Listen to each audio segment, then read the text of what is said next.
Bonjour, l'informatique peut sauver beaucoup de temps. Par contre, il faut avoir beaucoup de temps devant soi puisque la programmation peut être très ardue et très longue. Aujourd'hui, on vous présente les résolutions du problème du voyageur de commerce à l'aide d'un SIAD. Cette courte présentation se sépara en plusieurs parties. L'introduction, la présentation du problème, les spécifications minimales et maximales, la présentation de l'interface et l'approche modulaire, la présentation et les explications des différentes méthodes heuristiques, le test, le diagramme de Gantt ainsi qu'une courte conclusion. Tout d'abord, la mise en situation, c'est qu'on cherche à optimiser la logistique de la tournée de véhicules correspondant au problème du voyageur de commerce.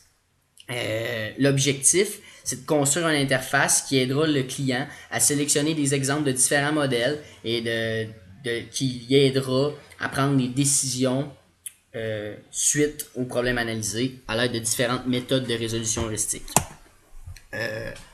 Dans ce problème, dans la fonction objective, on cherche à minimiser la distance totale parcourue, on cherche à minimiser le temps de résolution et on veut aussi enregistrer les différentes solutions obtenues. Les contraintes, c'est les arcs ne doivent pas se croiser, c'est-à-dire les chemins ne doivent pas s'entrecroiser, mais on va voir qu'avec certaines méthodes, certaines solutions, les arcs s'entrecroisent, mais on n'aime pas ça.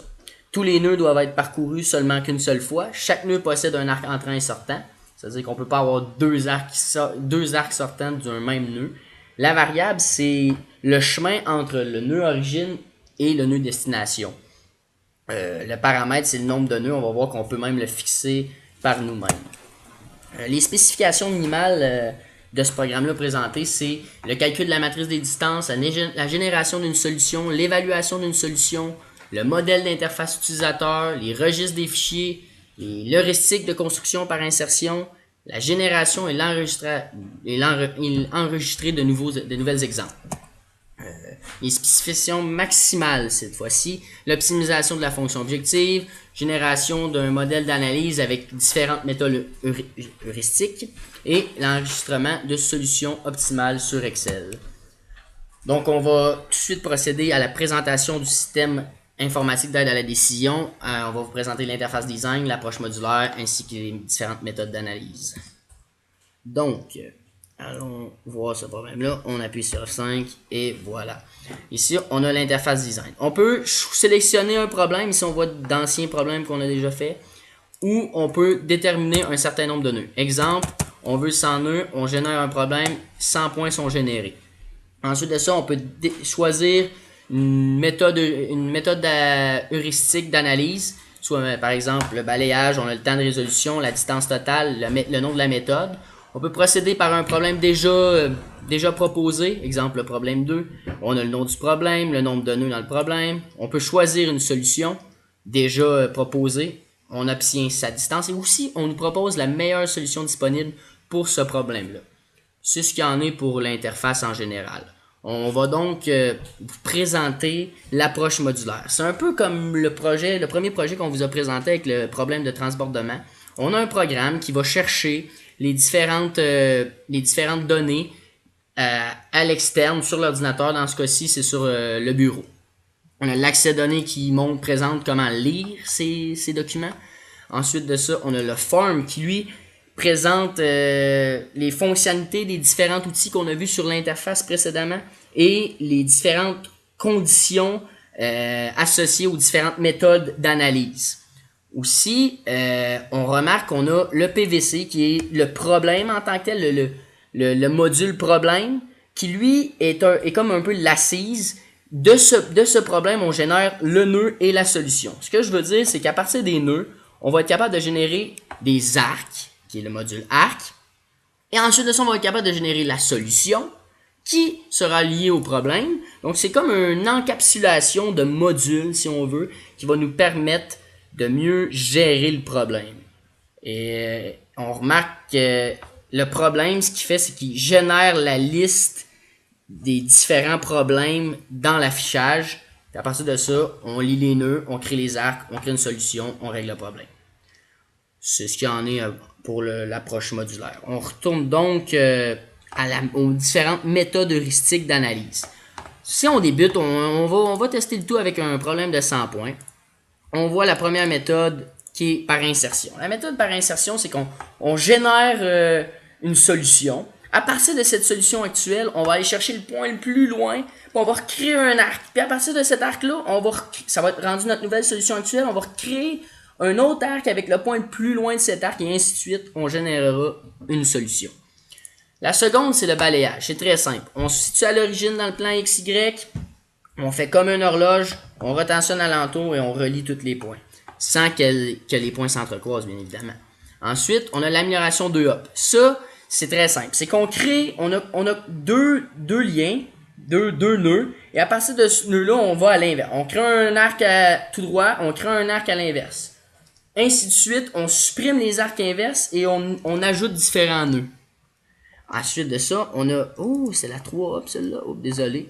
Bon, ben, la 3-hop, c'est le même principe que la 2-hop, sauf qu'au lieu d'avoir 2 nœuds, on a 3 nœuds, donc on a beaucoup plus de solutions inverses, donc beaucoup plus de possibilités. Bien évidemment, ça générera une meilleure solution. Ben, pas nécessairement une meilleure solution, mais ça va prendre beaucoup plus de temps à la générer. La solution finale, c'est... La dernière méthode d'analyse, c'est... La dernière méthode d'analyse, c'est le balayage avec le 2-hop. Ça veut dire que on a l'échange entre les deux arcs en inversant les solutions et un balayage. Ça crée une meilleure solution et bien évidemment, ben, pas nécessairement une meilleure solution, mais ça va créer un temps de résolution plus long parce qu'il y a plus d'analyse à faire par le logiciel. On retourne donc au PowerPoint. Et voilà. Et bien évidemment, notre logiciel peut gérer plusieurs nœuds à la fois. Comme on remarque ici, c'est un balayage sur 1000 nœuds. C'est-à-dire que notre logiciel a beaucoup de potentiel. On pourrait faire 10 000 nœuds, mais le temps de résolution serait probablement très grand. Ici, on a un balayage, c'est le temps de résolution le plus petit. Si on aurait vu pour 1000 nœuds un 3-hop, le temps de résolution aurait été beaucoup plus grand. Maintenant, allons voir les résultats de nos tests vis-à-vis de notre système. Donc, on va aller dans le document Excel où ici on voit les différentes techniques utilisées qui se sont enregistrées directement dans notre logiciel Excel. On a ici en couleur notre analyse. Dans le fond, ce qu'on a fait, c'est qu'on a essayé les 5 méthodes 4 fois sur un problème de 100 nœuds.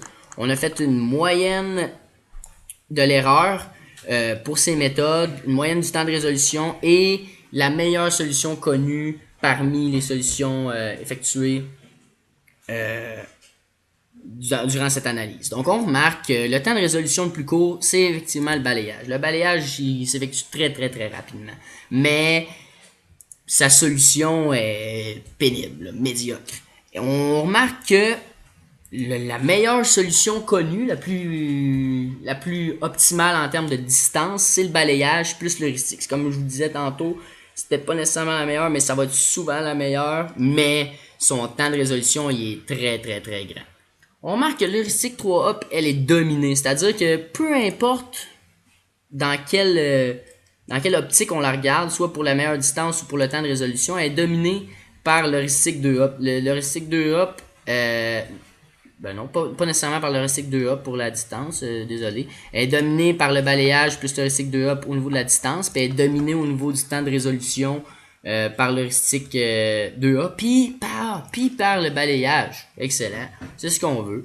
Donc, si on cherche à aller trouver par contre la meilleure solution, la plus optimale en termes de compromis, on va y aller avec l'heuristique 2-hop, puis avec une distance de 1625 km, et un temps de résolution de 100.25 millièmes de seconde, ce qui est quand même rapide. On retourne donc au PowerPoint. Et ici, on voit le diagramme de Gantt qui présente les différentes tâches effectuées par moi et mes collègues. En rouge, on marque Marc-Olivier Hébert, le seul et unique. Yann Bélanger, la légende. En bleu et moi en vert. On remarque que les tâches ont été répartitionnées également et afin d'avoir une belle entente au travers de l'équipe. Et pour conclure, comme on peut voir, le système informatique d'aide à la décision peut résoudre des systèmes très complexes au niveau du problème des voyageurs de commerce en peu de temps. Tout dépendamment de la méthode, bien évidemment. Et il y a différentes méthodes qui seront optimales, mais tout dépendamment des besoins de notre client. Exemple que on a une entreprise qui est très riche et qui a beaucoup de temps à sa disposition, ils vont opter pour le balayage plus heuristique 2A parce que il va fournir le meilleur résultat, mais un temps de résolution très grand. Mais il y en a du temps. Si, par exemple, on veut un compromis, meilleur résultat, peu de temps de résolution, je crois moi j'opterais peut-être pour l'heuristique 2A. Mais si, mettons, on a vraiment pas beaucoup de temps, puis on veut tout de suite une solution, on pourrait y aller avec le balayage et l'insertion pour minimiser le temps de résolution. C'est ce qu'il en était pour cette courte présentation. Merci de votre écoute et bonne relâche.